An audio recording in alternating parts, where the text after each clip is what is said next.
जय श्री राम। जय महाकाल। मैं हनुमान बाबा का छोटा सा बेटा आज आपके लिए फिर से एक वीडियो लेके आया। इस वीडियो के अंदर मैं आपको ये बताने की कोशिश करूंगा, दिव्य दृष्टि आप किस प्रकार से प्राप्त कर सकते हैं एवं उस भगवान को देख सकते हैं, उस भगवान को महसूस कर सकते हैं।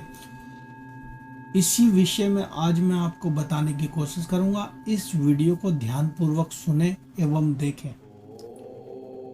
अक्सर मेरे पास यह कमेंट आते हैं, मैसेज आते हैं कि भैया दिव्य दृष्टि हम कैसे प्राप्त करें, दिव्य दृष्टि कैसे खोलें, हमारे को दिव्य दृष्टि पाने के लिए क्या करना पड़ेगा, क्या नहीं करना पड़ेगा। तो बहुत सवाल होते हैं, किस किस का जवाब दें, कैसे जवाब दें।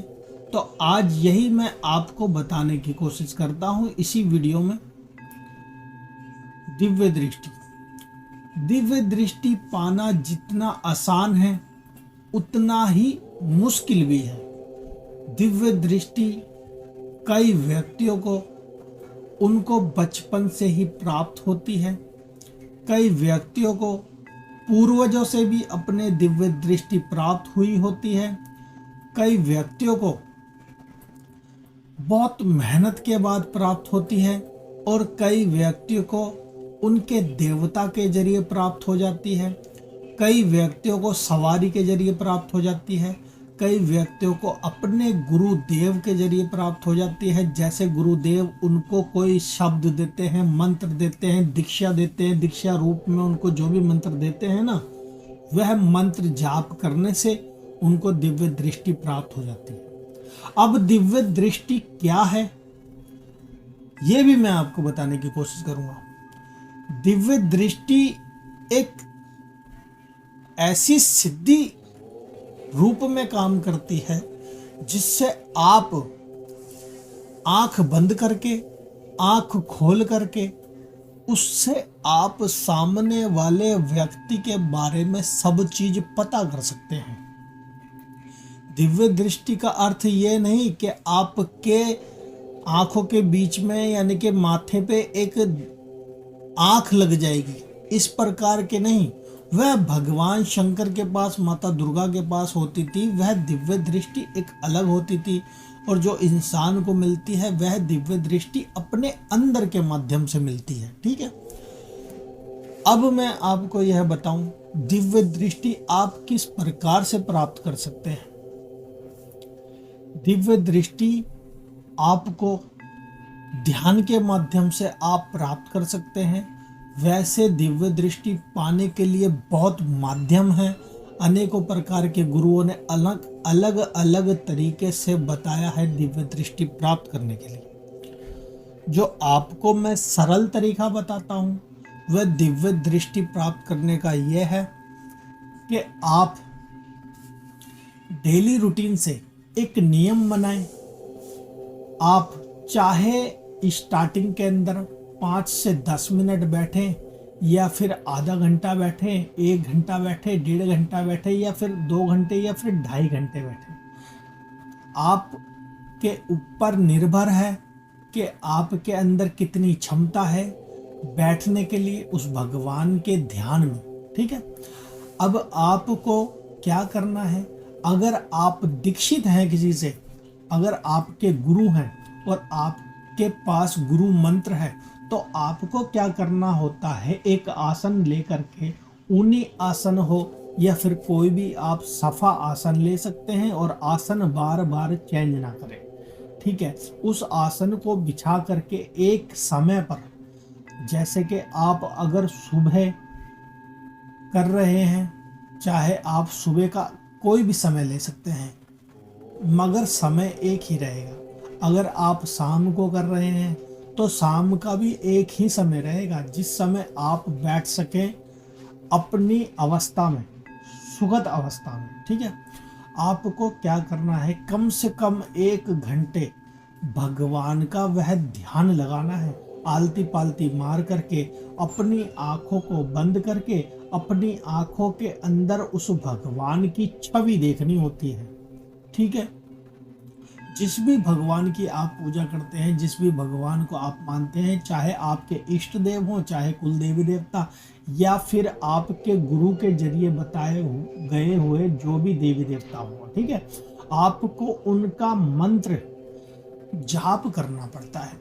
जैसे जैसे आप उनके मंत्रों को जाप करते हैं, जैसे जैसे उनकी संख्या बढ़ती चली जाती है ना, संख्या बढ़ने का अर्थ यह है कि जब आप एक खाली घड़े के अंदर धीरे धीरे कंकड़ डालते हैं और जब वह कंकड़ भर जाता है और उसके अंदर से पानी छलकने लग जाता है, तो वह पानी आपको महसूस होता है। इसी प्रकार से जब आप धीरे धीरे डेली रूटीन से उस भगवान का ध्यान करेंगे, उस भगवान का भजन करेंगे, और आपके मंत्रों की संख्या इतनी भर जाएगी ना आपके शरीर के अंदर, कि आपके अंदर इतनी ऊर्जा प्रकट हो जाएगी, तो क्या होगा, धीरे धीरे आपके अंदर के माध्यम से आपके अंदर के दिव्य चक्षु धीरे धीरे खुलने स्टार्ट हो जाएंगे। अब क्या होगा, जैसे जैसे आपके दिव्य चक्षु खुलते हैं ना, दिव्य दृष्टि आपकी जब खुलती है, तो आपको अनेकों प्रकार के आभास होने लग जाते हैं।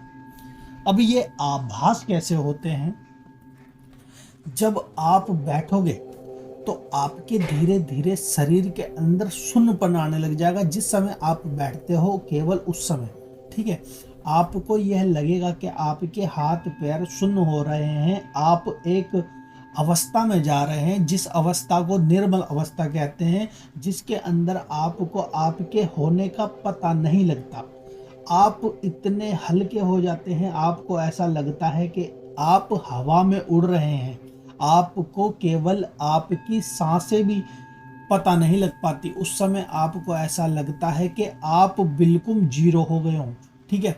उस समय ऐसा पल आता है कि आपको धीरे धीरे आपके आज्ञा चक्र पे, आज्ञा चक्र वह जगह जहाँ पे माताएं बहनें बिंदी लगाती है, आप तिलक लगाते हैं, उस जगह पे आपको अनेकों प्रकार की आकृतियां दिखने लग जाती हैं।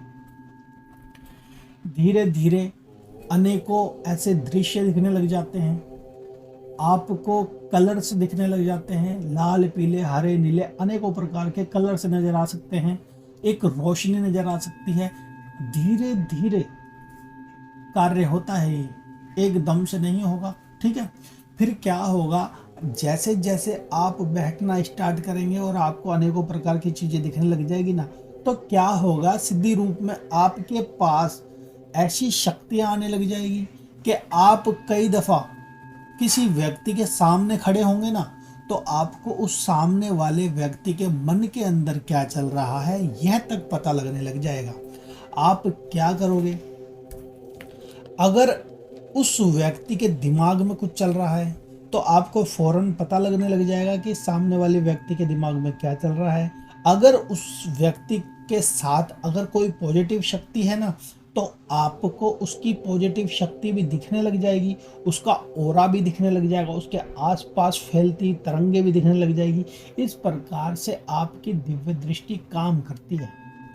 आपके घर के अंदर चाहे नेगेटिव ऊर्जा हो या पॉजिटिव ऊर्जा हो, वह भी आपको धीरे धीरे दिखने लग जाएगी।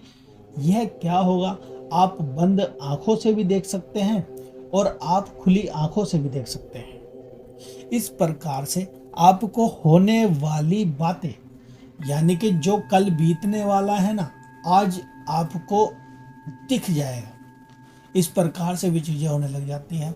आपको देव दर्शन होने लग जाते हैं, भगवानों की शक्तियां दिखने लग जाती है, जो ब्रह्मांड में रहती है ना, वह शक्तियां भी आपको दिखने लग जाती है जब आप उसका जाप करते हैं, गुरु मंत्र का। अगर आपके पास गुरु मंत्र नहीं है और आप अगर किसी भी भगवान से बहुत प्रेम करते हैं ना, तो आपको जिस प्रकार से पेड़ बनाने के लिए बीज डालना पड़ता है ना मिट्टी के अंदर, उसी प्रकार से स्टार्टिंग के अंदर आपको बुरबुरी मिट्टी लेनी पड़ती है। इसी प्रकार से आपको बीज डालना पड़ता है और बीज डालने के बाद उस बीज का देखभाल करना पड़ता है, जब ही उसके अंदर अंकुरित फूटता है। इसी प्रकार से जब आपको उस भगवान के दिव्य दर्शन करने हैं ना, तो आपको अंदर की दिव्य दृष्टि आपको प्राप्त करनी ही करनी पड़ेगी। इसलिए आपको उस दिव्य दृष्टि के लिए, उस दिव्य चक्षु के लिए, उस मनमोहक प्रेम के लिए आपको क्या करना पड़ेगा? आपको ध्यान लगाना पड़ेगा। ध्यान लगाने के लिए आपको एक दिन भी ना नहीं करनी पड़ेगी। आपको हमेशा डेली डेली बैठना पड़ेगा। जैसे जैसे जब डेली डेली आप बैठोगे ना उस भगवान के ध्यान में, तो क्या होगा? वह भगवान भी आपके पास आने जाने लग जाएंगे। जैसे जैसे वह भगवान आपके पास आने जाने लग जाएंगे, आपको दिखने लग जाएंगे, धीरे धीरे आपसे बातचीत भी स्टार्ट करने लग जाएंगे। तो इस प्रकार से आप उस भगवान को देख सकते हैं अपने अंदर के माध्यम से, अपनी दिव्य चक्षु के माध्यम से, अपनी दिव्य दृष्टि को जागृत करके। इस प्रकार से आप उस भगवान से बात कर सकते हैं। तो आप यह कार्य आप अवश्य करें। डेली रूटीन के अंदर आप कम से कम आधे घंटे तो आप बैठें और दिव्य दृष्टि आप प्राप्त करने की कोशिश करें। तो आज के लिए इतना ही। आने वाली वीडियो में मैं आपको और भी कुछ नया बताने की कोशिश करूंगा। तो आज के लिए इतना ही। जय श्री राम, जय महाकाल। आप सभी का दिन मंगलमय हो।